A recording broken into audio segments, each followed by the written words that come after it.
have an 11 by 21 above ground pool with a 19-inch sand filter and a 1 horsepower high flow 2 motor. When I vacuum it or run the skimmer on the bottom, the dirt is being returned to the pool. I'm not getting any sand returning to the pool at all, so does that rule out a broken lateral?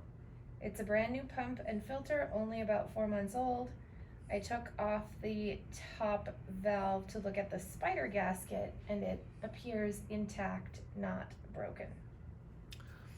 I guess my biggest question would be is how much filter media do you have in the filter, and is it the proper filter media? And a lot of times if you use something that's too coarse, it's going to tend to allow that through.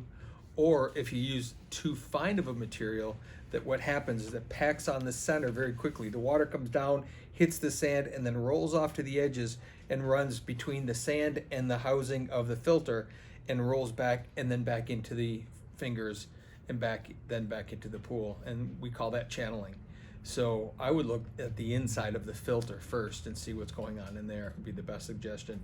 And you're right, if there was a crack in the fingers themselves, likely you would be getting sand coming back.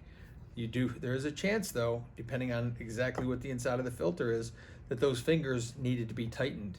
In a lot of cases, at least in the past, when we got a filter, we always hand tightened every single finger in there to make sure that they were snugged up enough. Because if they didn't get snugged in quite enough, you run the risk of material getting through there and not going through the little slits in the fingers themselves.